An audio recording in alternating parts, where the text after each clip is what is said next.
Now, since I made that comment about this not being on the final, then possibly the person that there, so it is recorded. Okay, let me get back to the slides, and I'm following the Tochi book again, right there, and keep in mind that I've jumped back and forth between the two books. I should have given you copies of all the slides, right? So, okay, this is that there. I'm not going to go in deep detail. If you looked at the beginning when I loaded this thing, there's 59 slides in this set there. So we're going to probably just cover,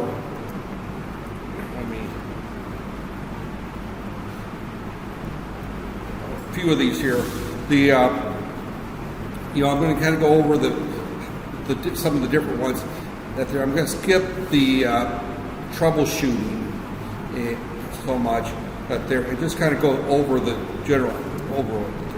Okay, the big difference is digital values can take on one of two possible values, 1 and 0. Right, their actual values can be in a specific range, so the exact values are not important. That they're now, when we look at that, their analogs can take on an infinite number of values. What that is saying is that an analog signal can look like this, a digital signal can look like this, right there. So it's this is a discrete process right there. So it's just an exact value is important. Now the advantage of recording things and putting them in digital means noise is really pretty much obsolete. Nobody in this room remembers analog tape recorders or phonograph records and how noisy they were in comparison to CDs and MP3 files. But I do remember spending a lot of money on analog turntables in order to get the best possible sound, and a lot of money on really nice tape recorders so I could tape my phonograph records so I would scratch them playing on my turntable. And I'm not going to get into how phonograph records work, but what it basically is a needle drags through a groove, and the music or noise is analog recorded in that groove in such a way that the needle vibrates to the same sound and then it's amplified and played through your stereo system or speakers and the process of the needle going through the grooves will actually wear the grooves down every time, and you lose a lot of the high frequency information and the music, the record itself will wear out with time. Same thing with analog tape, is you're placing an analog signal on a tape, and as you play that tape, it's going to slowly wear. So digital has a huge advantage in terms of converting. Plus, we get into the idea that we're going to be wanting to use some type of computer control, but the world is analog. So as we look at this right here, this is pretty much a system here. The input value is something physical. We could take the analog value to be something as simple as the temperature of this room, right there. That is an analog quantity. This room probably feels like it's about 23, 24 degrees right now, right there. So it's analog. Well, we go through a transducer, and this could also be called a sensor, right there. But this is a electronic or mechanical device that converts a physical quantity such as temperature to electrical voltage. So, for example, you can look at something like an LM34, which is an LM34 is a device that looks like a transistor. It's got 3 pegs on it. It's got VCC on one, it's got ground on the other, and it's got V out on the other. And V out is equal to 100 millivolts times, or 10 millivolts times degrees C, right there, something like that, right there. I think it's 10 millivolts actually, thinking about it right now. 10 millivolts. So it's a device that's designed that the output is directly relational to the temperature, right there. So that goes through an analog to digital converter of some type, right there. Then we get into our digital system. Now our digital system can be a FPGA, it could be a computer, it could be a microcontroller, but some type of system that we go through and we do something with it right there. Then we've got some digital outputs right there. Now this particular system here is the digital outputs. We're going to go through here, and this uses an actuator and goes to a control variable. This is assuming an analog output right there. The output may not be analog, it may be digital. If it's something like turning on a heating and air conditioning system, it's most likely going to be a digital output. But the output could be analog right there. So one of the things we could be doing is we could be measuring the speed of a conveyor belt and adjusting the speed going to the motor. So all kinds of things happen. Now this also, here, we can also look at this in terms of audio, music. Everybody your age, or most of you of that age group are really heavily into music. I'm still heavily into music right there. And music is recorded with you got music, someone singing. Your transducer happens to be the microphone. It goes through an A to D, and as it turns out, it's about a 20-bit A to D for CD quality sound, which has a very large signal to noise ratio.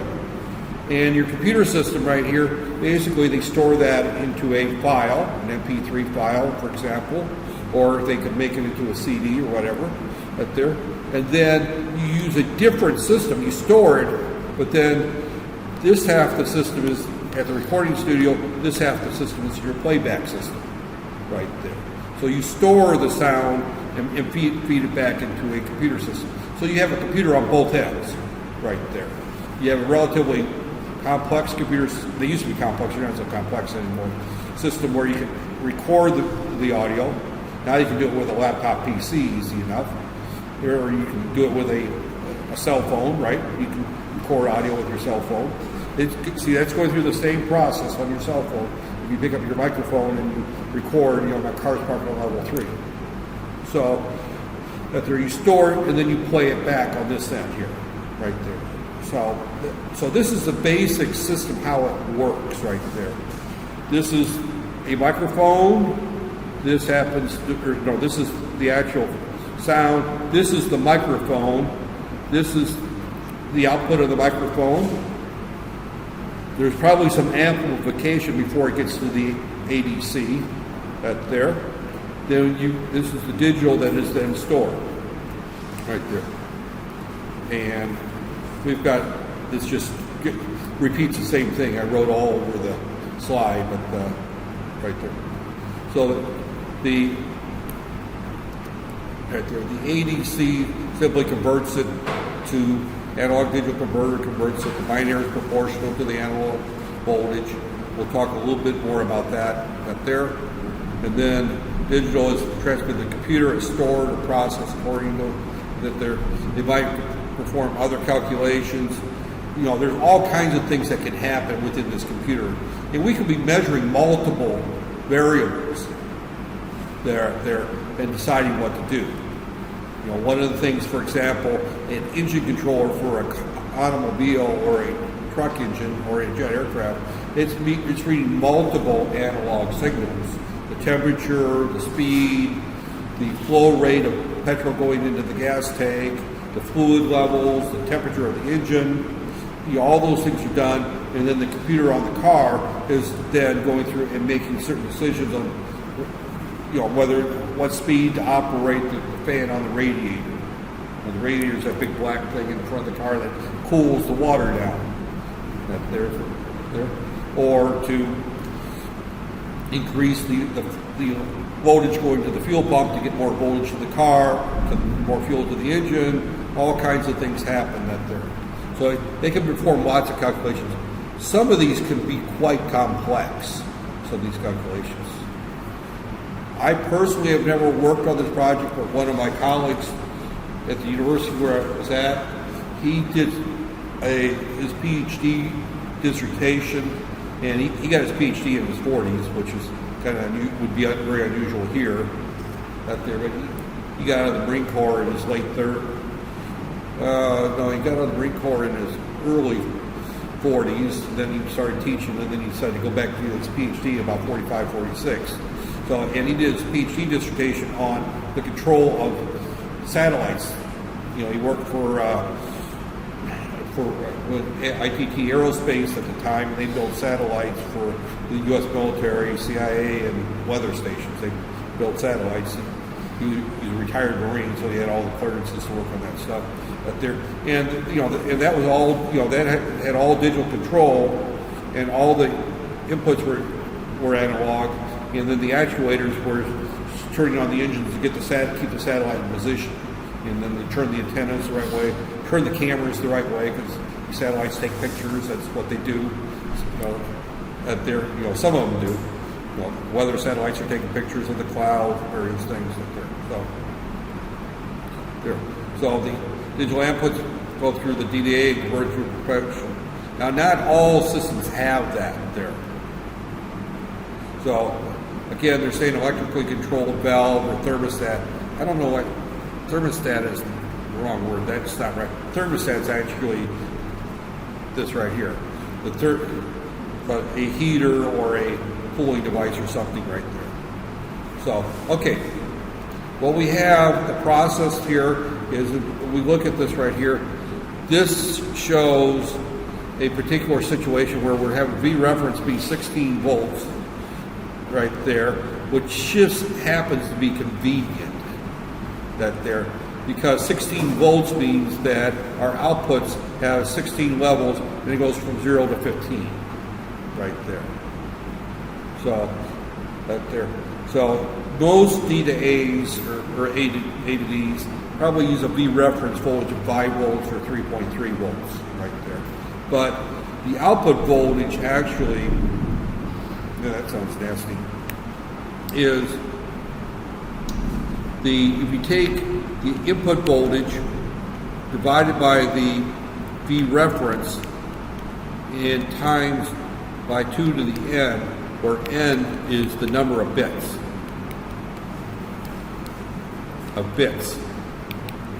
In your A to D. So if you have a 16-bit A to D, for example, right there, a 16-bit A to D means that you've got 2 raised to 16. Your maximum value is 65,565, because you got to make room for 1 right there. So it's minus 1 right there. Minus 1 right there. I need to say minus 1 right there to be totally accurate there. So if I have a 5 volt, and this is just an example problem, if V reference equals 5 volts, Vn equals, we'll say 3 volts, the output is going to be 3 times divided by 5 times 65,565 or 535, 535, and that's going to be times 3 divided by 5 equals 39,322 right there, and we would take that number and we 33,322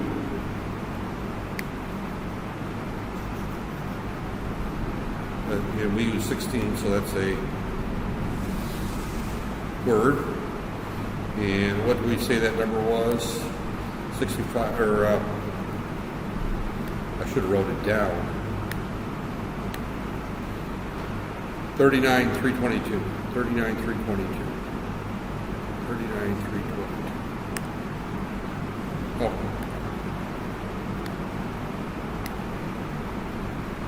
39,322. So you're going to get out the numbers F5C right there is what you're going to get out right there. And that seems, or did I say 16-bit? Yeah, that was 16 bits, wasn't it? Yeah. 16 bits. So what you'll read out from that is going to be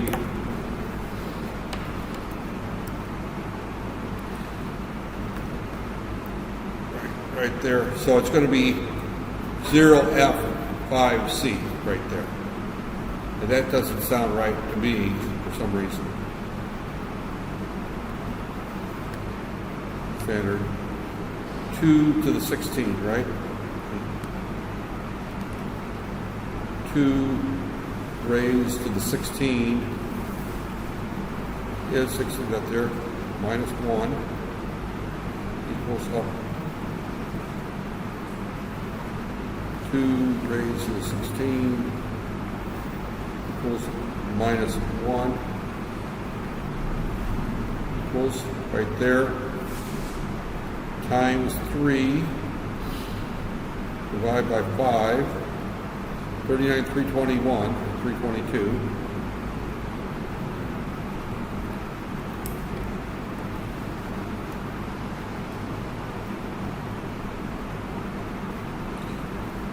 $39,322. Oh, yeah, that's right. Oh, you know what's probably going on here?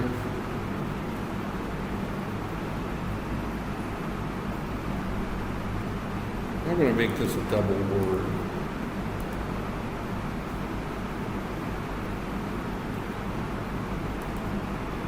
What is it? 39,322. Yeah, that's right. Yeah, it's got to be a double word right there, 16 bits. Because that's showing as a 16-bit number right there. So you're going to get out 999A is what you would read on this, coming off your DDA.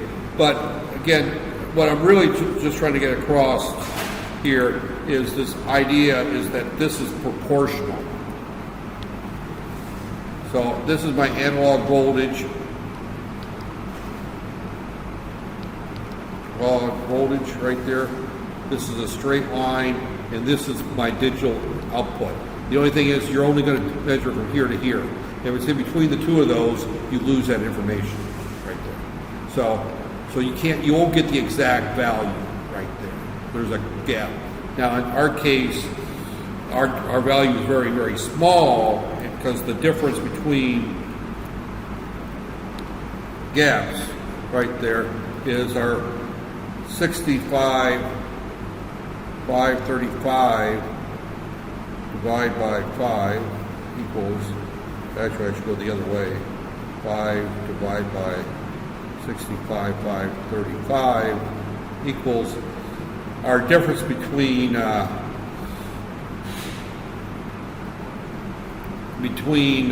voltages is somewhere around, it looks like about 78 microvolts. So we've got pretty high resolution with 16 bits right there. You know, we get into another problem if we have only an 8-bit that there. So if you got an 8-bit, then you're only going to have 256 levels. So 5 divided by 255 equals, you're going to have about 0.02 volts, resolution. The resolution is what I'm talking about. So a term that they talk about here is the resolution. That's the gap between voltages you can look at. Because here I'm reading out a 1 on my digital. Here I'm reading out 2, and I can read 1 volt or 2 volt. If I've got 1.5 volts, I can't measure 1.5 volts. My A to D is not accurate enough. If I want to get more accurate, I have to have a 5th bit. And then I will get a resolution of roughly 0.5 volts. I add another bit, my resolution goes to 0.25 volts. And every time I add a bit, I double the resolution right there. So again, the analog output is equal to K times the digital. K is the proportionality, it's constant for this is going the other way. Right here, digital. This is analog output is K times the digital input right there. If you're going through that, the proportionality, it's constant given for its particular D to A right there. And so quantity of possible values is increased by increasing the quantity of possible output values can be increased, and the difference between successive values is increased by increasing the number of input bits. That's what I was trying to get across a minute ago when I said if I went from a 16-bit A to D to an 8-bit A to D, my resolution got much, the difference between them. The example they gave early was 16 bits, or 4-bit A to D with a 6-bit voltage V reference of 16 volts gets you, a 1 volt resolution right there. See, again, we're looking here that each analog that there, this is just our binary numbers, so you don't need to worry about that there.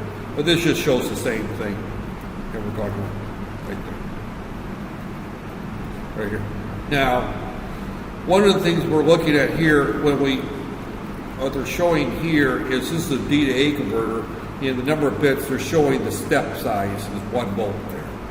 That's the same discussion I've been making right there, is the step size is going to be V reference divided by 2 to the n. Actually, it's 2 to the n minus 1. He's off a little bit in his figures right here, but it's close enough right there. So resolutions is the same as D to A. It's all based on the number of bits in the number that you're working with up there. So many DDAs produce negative voltages. That gets fairly complex right there in order to generate negative voltages right there. I'm not going to go into that discussion where you feed it a 2's complement number, a negative number, and it will produce a voltage plus or minus 2 volts or something like that. I have not used too many of those, but they do exist. Generally, what you would do is you do an op amp where you add the center voltage to the signal and bring it up so it's all positive. So what you would do is, if your signal looks like this, right here, and this is, say, negative 2 volts, you would put it through here's your input right here, and then you would put in a plus 2 volts, or a minus 2 volts right here plus 2 volts to a adding circuit. This is supposed to be an op amp, a summer essentially. That there you would add it with an analog. You probably haven't done any adders and subtractors in your analog course. Did you do anything with adders, op amp adders? Did you? No one says anything. You know what an op amp adder is? Okay, so I'm not going to go into that then. Okay. Well, here's an adder right there. This is an adder, is what this circuit is. Is that the output is based on, this signal is multiplied by 1, this signal is multiplied by 2, this was multiplied by 8 or 4 by 8. So A is, it's the other way around here. D is the most significant bit, so it's actually divided by that there. So, they don't put the math on that there, but the output of this is going to be V out is equal to 1K times VA over 8K plus VB over 4K plus right there. So this is an adding circuit. This is a simple op amp summing circuit right there. And you would use the same type of circuit to offset your there, or to subtract, to bring it down to make it to an analog signal. But this is a typical way of doing it. It's very simple, digital to analog right there. We just put these up there. The only problem with it is that it requires a lot of different resistors that have to have increased by a factor of 2 that they're quite often. There's another circuit that I'll probably talk about that there. We can get very accurate resistors by trimming them 0.01% if we need them that accurate. digital inputs cannot be taken directly from outputs of flip-flops because the logic varies within these ranges. So you have to put in some addition. All they're saying is that digital signal is high, can be anywhere from 3 volts to 5 volts. So you can't use just that. You have to make sure that you've got 5 volts exactly. That's all this slide is saying. So all we're doing right there is that this here is just a complete 4-bit A to D circuit. That's all this is. Precision, that's 5 volts coming into that there, and we're closing these switches to get, if it's open, you know, if this is a 1, we close that switch and we have that signal there. So it's a fairly straightforward circuit right there. And all it is summing amplifier. You have not had summing amplifiers, so I'm not going to dwell into the circuit. But all this is doing is adding up these voltages divided by these various resistors right there. This is a similar way of doing it, only this uses an R and 2R. I'm going to skip that circuit completely right there. So, right there. This is an off-the-shelf 8-bit A to D right there, or D to A, excuse me. This is the AD 8-bit with latch inputs. So what we've got here is we've got 8 bits going into it. Our V reference is right here. Our V reference can be whatever we want it to be right there. Our output is going to be actually negative right there, plus or minus from 0 to negative 10 volts. Right there, relationship right there. And the op amp produces a bipolar output from negative volts to plus 10 volts. What this does is the offset right here to give us our negative voltage right there, plus or minus voltage right there. So again, it's one of those circuits. I don't expect you to understand how this circuit works, but the main thing is what you get is you apply a digital voltage here and you get an analog voltage out here. Is what you get right there. So and the analog voltage will be proportional to what you can feed into it. And you buy these things off the shelf. Right there. Control the speed, control the furnace temperature. That there. Now, generate test analog circuitry. Quite honestly, this one is still true for test equipment. We quite often use D8 digital analog conversions.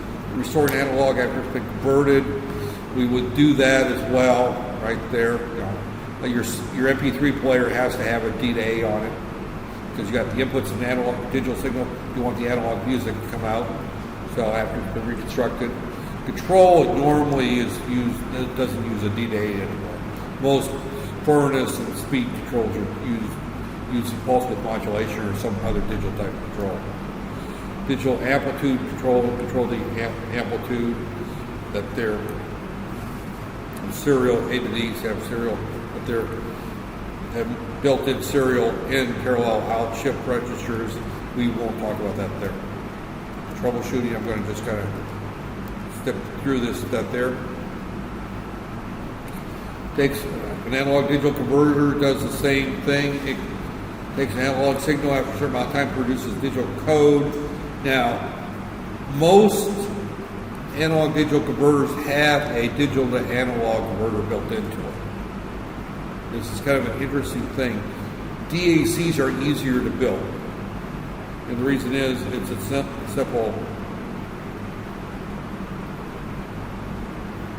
simple op amp circuit right there. You know, it's a very simple circuit for a digital to analog converter. Here's your 4 analog bits. Here's your scaling resistors right there. And then they're added all up and run through the summing amplifier. Now that's why I asked if you had summing amplifiers before, because analog to digital converters and digital analog converters use summing amplifiers. Right there. This is another one. This is also a summing amplifier. It's just drawn differently. Right there.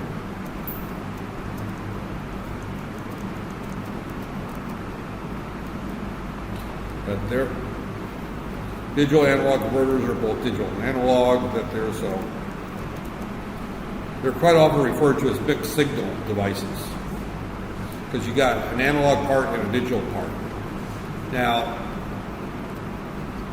when we look at when you get into your microprocessors and the microcontroller course, you'll be looking at analog digital converters that are built into a microprocessor chip, and analog digitals built into a microprocessor. Digital to analog and analog digital are both built in. Right. So the op-amp comparator, the output just compares two voltages, and this is typically what we have here. Is we have a clock that goes into this control unit that's going to increase the count right there. And we're going to have an analog voltage coming out of this. This is our D to A converter. This is the voltage we want to measure. And so what we're going to see coming out of this is going to start out 0, 0, 0, 0, 0, 0, 1. This is just counting pulses. That's all it's going to do. This register here just simply counts up. And this converts that signal to an analog signal going through the digital to analog converter. And this comparator, as soon as this output goes from low to high, or high to low, as soon as that happens, we found our level and we stop. This tells this, when this goes low, stop counting and output. Take the in the conversion bit high or low, and I'll put the value in this register right there. So the process is we start this with a starter that tells this clock to start counting. So we start at 0 and we go all the way up to however many it takes before this voltage out of here, VA, equals VA here. All right, this is VAX, and that's going to be going up. It's going to go up like this here on a step ladder. Next slide shows it. As soon as it reaches a point where this voltage is greater than that voltage, this output goes high to low. As long as this voltage is higher than this one, the output's high. So as soon as these voltages cross paths, this op-amp goes high to low, and that triggers this control unit to stop counting. It also tells the control unit that it's the end of conversion and to take what's in this register and output that to the output pins right there, because that's your digital your digital count right there. So we're generating the proper sequence of events. The op-amp has two analog and a digital output that switches depending on which one is greater. If VA is greater than VAX, the output is high. If VAX is greater than VA, the output is low. If they're exactly equal, then it kind of floats in the middle. But the gain of this op-amp is so high that it's not going to stay in the middle for, there's like a nanovolt that'll be in the middle. The op-amp, this typical op-amp has a gain of 100K. So you've got a fairly narrow range that's going to be in the analog range. Have you had op-amps yet? Do you know what an op-amp is? Okay, an op-amp is an analog amplifier right here. Right here. And V out is equal to the gain. This is open loop gain times Vn right there. Let's call it V1 minus V2.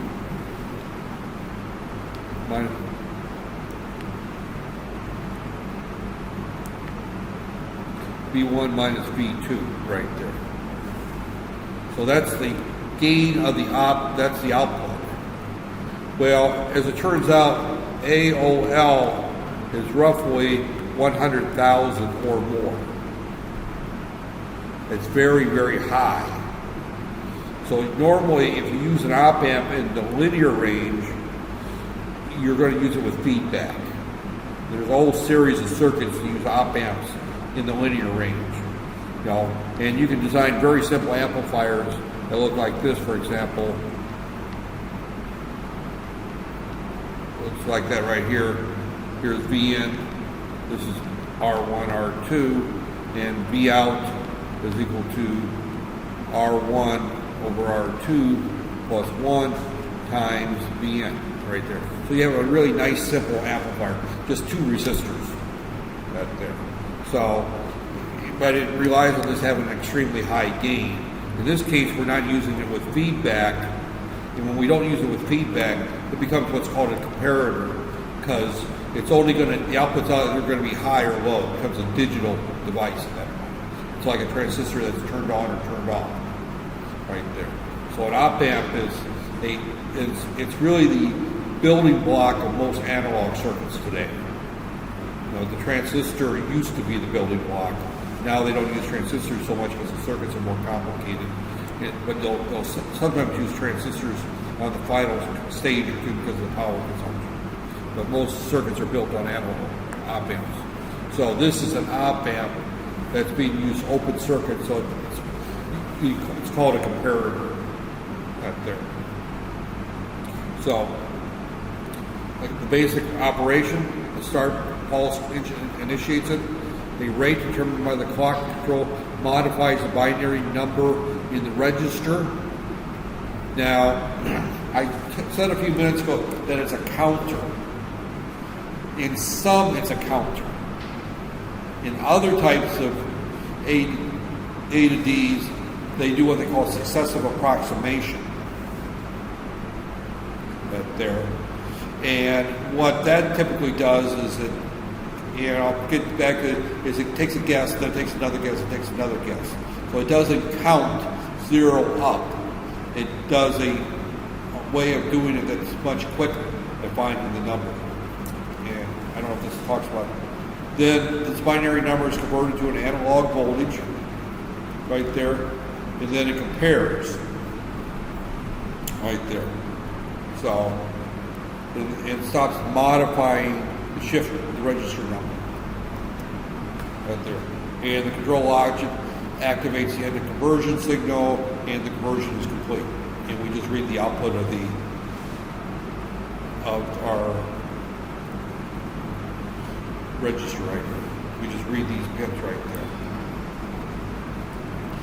Now, I don't think if he's got slides that they're okay. First off, the simplest version of the A to D uses a binary counter as register and uses the clock increment counter. That's the type I talked about before. That's the digital ramp ADC. So what you see there is that here's our input voltage right there. We start off at 0 and we ramp up right there. We reach a point where we go greater than VA, our end of conversion, and it stops counting right there. So this is what you would expect to see if you were to measure that there. So this is using a counter. There. So that's the simplest version right there. And this is the control logic right here. It's just a simple 3-input AND gate with an inverter on the there. And notice that the start also goes to the reset on our counter. So when we start, we reset our counter, and then while this is low, this thing keeps counting right there. And as soon as this goes high, it goes into this AND gate, and that's going to, let's see, right here, this end of conversion goes, oh yeah, as soon as this goes low into the AND gate, then that stops the counter because this AND gate, then the output is just held to get to the clock. What I got confused is that's the end of conversion, but there's a knot at the end of that. So here's my end of conversion bit. It's right here on the output of the comparator. So we go through this here. We input a voltage here. We hit a start pulse. That resets our counter, allows our count to start incrementing it. It goes through our digital analog converter. As soon as this crosses our voltage right here, as soon as it crosses there, we stop. The reason we stop, this thing goes low and it stays low right there until we hit it with the next clock pulse right there, right here. So it stops counting that there, and because what will happen when we hit it with the next clock pulse, we reset our counter. So the output of this is going to go to 0 when we reset the counter. So that's going to take this op-amp signal high again. So that's what brings the op-amp signal high. It's not real obvious that what's going to drive that low, but what drives this low is when we reset the counter, this voltage goes to 0. When that voltage goes to 0, the end of conversion bit output goes high again. It'll stay high until we cross the threshold right there. So, but there, D to A, the measurement error is unavoidable. You reduce it. It's called quantization error. It's what we talked about earlier. Is the resolution right there. So the process requires, it's called data acquisition. It's just a term right there. Requiring signals. You're just going to go out and grab a point there. Now, right here, and what he's showing here is we got an analog signal. We're ramping up. Right there, requires the analog signal. Right there. Notice the time it takes varies between samples. Right there. So this time between our start bit and the time it's done is long here. It's a little shorter here, and it's shorter. The lower the voltage, the quicker it takes. So we're taking our signal at varying rates right there. And that's fine for some things. Other times we want to take it at fixed rates. If we're doing music, we have to do it at a fixed rate.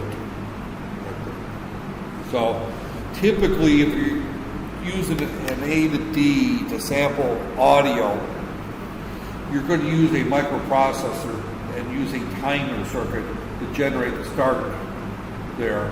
And then you're going to generate that same timer so that you grab the same voltage every time at the same time.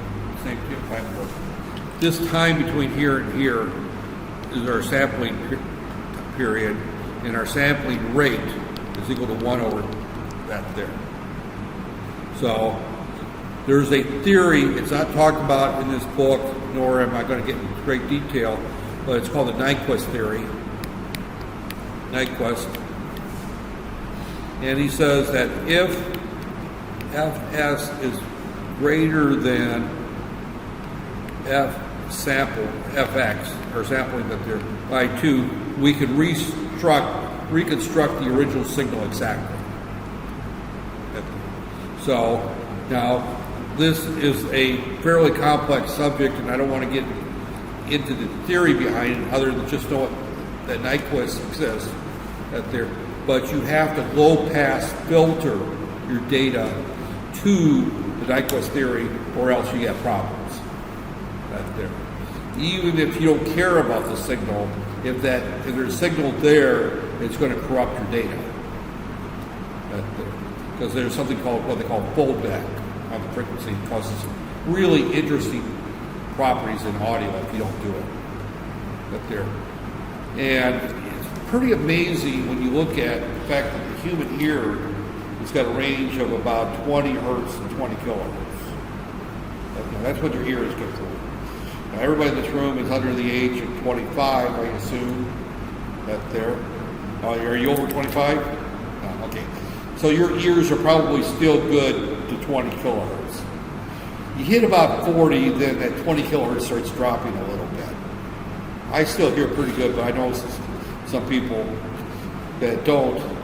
My friend that I was talking about that worked for ITT, he spent 20 years in the Marine Corps, of which 8 of them was being a platoon leader of a artillery company. So he was around some pretty big guns. And we're talking guns with shells this big around. They make loud booms. And he did 3 tours in Vietnam. He's a few years older than I am. And so at the age of about 50, he was wearing hearing aids. So he really bagged up his ears pretty bad right there. When I was in the Army Reserve, I was in a mortar platoon, which is also big guns, 4.2-inch mortars. They're about this big around as well. The artillery is about this big. But I was the fire direction control chief, which meant that I sat behind a drafting table and said which way to point the guns.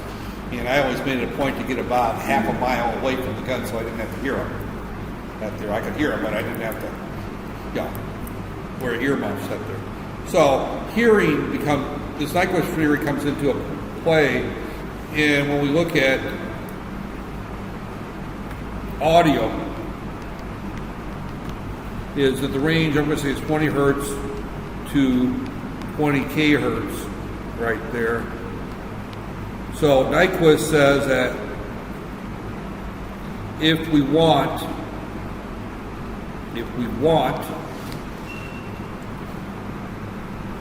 20 to 20K, FS must be greater than 40 kilohertz right there. And as it turns out, CD quality is 44 kilohertz right there.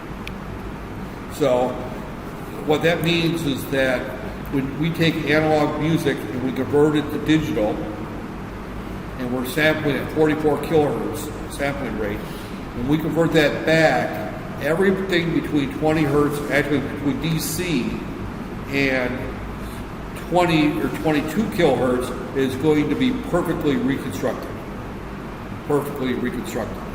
Out there.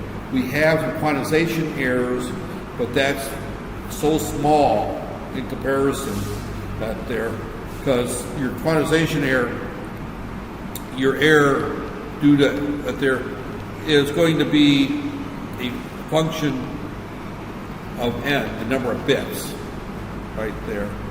So when we look at the number of bits, and I'm not going to go through the formula, it's going to be somewhere in the 100 dB range. Right there. This is more of an analog subject when we'll get the signal to noise ratio, but they call it signal to noise ratio. Noise ratio. And it's measured in dB, decibels, right there. So that basically means that my music or whatever I'm interested in, the signal is 100 dB louder than the noise underneath it. 100 dB is huge. You can't hear noise, any noise at that single noise ratio. So CD quality sound is as good as it's going to get. There are some people in the music world that really rave and complain about analog music so much better because of the noise.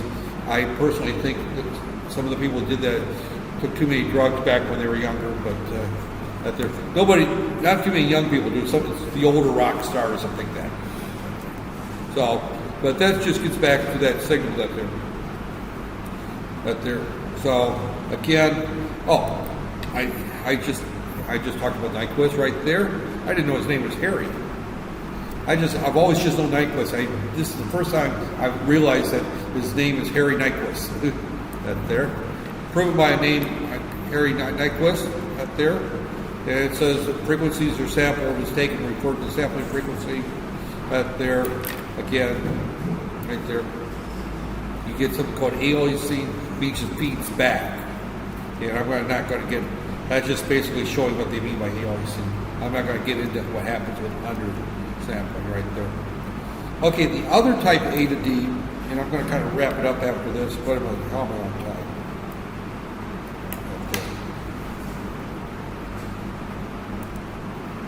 Oh, we're in great shape on time. Okay, I'll finish this up. Is the excessive approximation. It's more complex, but it's a much shorter conversion time out there.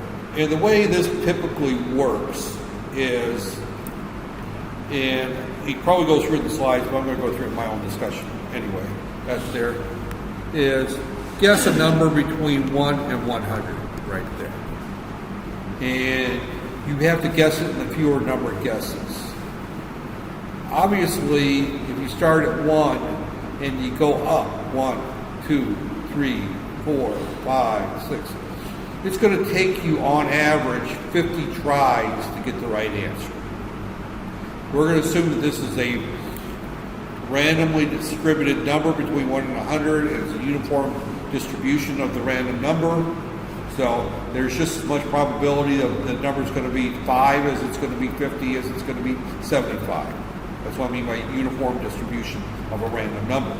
So you have a random number between 1 and 100 and guess. On average, it's going to take you 50 tries right there to get that number. That's on average. But let's say I'm going to pick 50 right there. So let's take an example here. Let's say my number is 63. There's my number.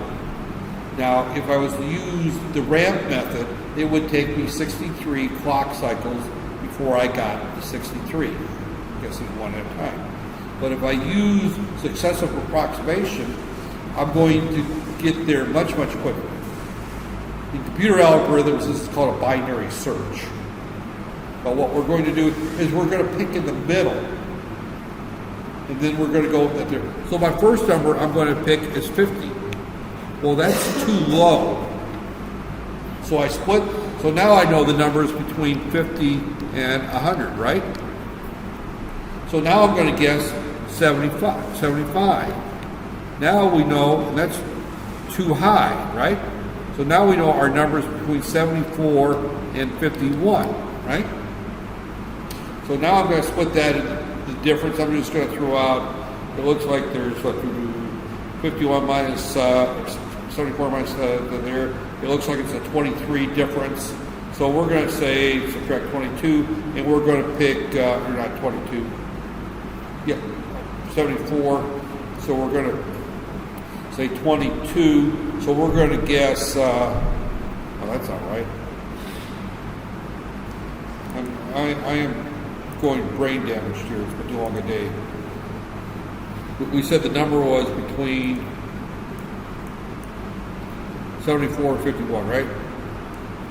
So 74 minus 51 equals 23 divided by 2 equals plus 51 equals, so we're going to guess 63. Oh, our next guess is 63. Bing, we found it. See how much faster that is? And that's the approach that it uses, is that the logic in there looks at the output, says, all right, it's too high, it's too low. And the way it knows it's too high or too low is at the end the conversion bit's going to come on right there. Well, if the end of the conversion bit does, it ignores it and goes back and changes the number until it gets to the point where they cross. So that's the approach of successive approximation right there, much shorter, fixed value, not dependent on the analog. So you're going to get there in about 4 or 5 clock cycles in most cases. So it's a much faster way of guessing right there. So again, it's a little bit different. There is that the control logic also looks at there, and the control logic brings out. See, this is kind of the algorithm that they follow. Have all been checked right here. Go next lower bit. This is a different way of doing it, but essentially they're doing it by setting bits. And really, when you start at the most significant bit, that's the same thing as going in the middle, right there. Set bit 1 is at there. No, set clear and then go to the next lower bit. So what it's essentially doing in that case is, if I got an 8-bit A to D right there, it sets this one high and checks. Nope, then it sets this one high and checks until it gets to the point that it's closer right there. So it's an algorithm used to just speed up the process right there, and it does it very, very quickly. You know, we said the average was 53, and in my example, I got 3 guesses. The most it'll take is probably 5. You can't get more than 5 right there. So it's very, very quick on how this works right there. So there's a whole range of these. The ADC 408 is a very popular one right there. I'm not going to go into great detail on these chips only because they're typically built into most microcontrollers right there.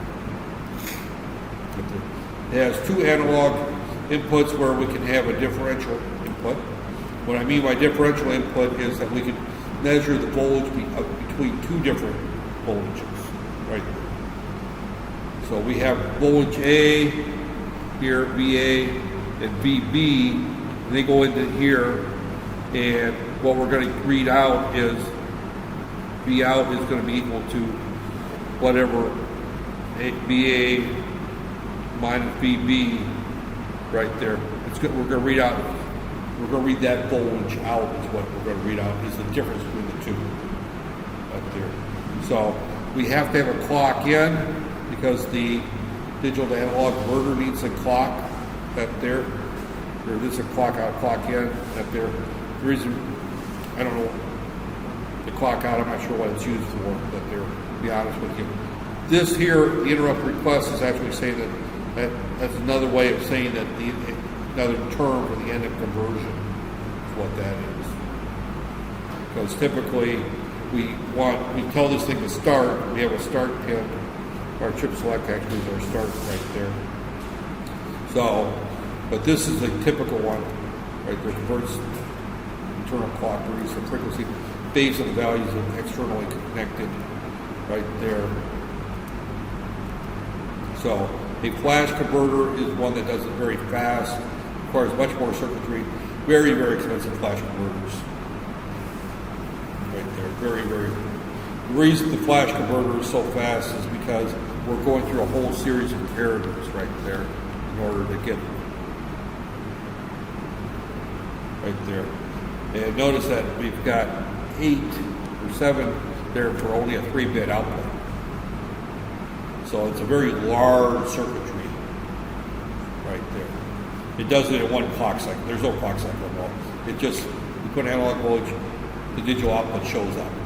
Very, very fast. Very expensive. Right there. Not needing much anymore. Right there. Continuously there. And I think that's pretty much where I'm going to wrap up here. Voltage and frequency is simpler. That there. I'm not going to get into voltage frequencies. Sigma delta is an oversampling. That there. I'm not going to get into that. That there. Pipeline. I'm not going to get into those. Most applications fall into 3 areas. And again, the one I've been talking the most about is voice audio. Right there, data acquisition is things like constantly measuring the temperature of a particular there. Precision industrial equipment, that gets back into like our engine controllers, those types of things. There, and high speed is kind of a funky thing. It's not an application. That doesn't belong in that list right there. So I didn't write the slides, I stole them. I shouldn't say I stole them. I actually wrote some of the slides along the way, but I didn't write all of them. And even the ones I wrote were modified. So, as I said, I know Greg and Neil, 2 of the authors up there. And actually, they're not the authors. All they did is I keep calling the Tochi book because he's the author, and they've taken that since he's passed away and kind of updated, kept it up to date. Sample and hold, that they're all they're saying is that we hold the analog voltage constant while it's doing its work, right there. Right there, and all up there, and I'm not going to. Right there, and all we're doing is this is what they call a buffer, analog buffer. We say amplifier with a gain of 1. So we close that switch, that voltage is kept on that capacitor until for a certain amount of time, and then this is a very also got a gain of 1, but there's almost no current flowing into here and almost no current flowing into here. So as a result, this capacitor will hold that charge for long enough to get the voltage out right there. So all that there. The sample and hold circuit, I'm not terribly worried about that there. This subject here I do want to mention briefly, and that is an analog mux. It works very much like the digital mux. We've got 4 voltages here. We can select which of the 2 we want, right here. What they don't show here is that there's usually a selector to select which ones here. They're showing some control circuitry to where we're going through and switching one at a time, right there. So, right there. And I think I'm going to wrap up. I don't want to talk about DSPs. A DSP is a microprocessor designed for signal processing, right there. And I've taught courses in nothing. DSP is a course all of its own with a series of mathematics all of its own, right there. So it's beyond the scope of this class. So, yeah, I'm not going to even get into DSP processors. Right there.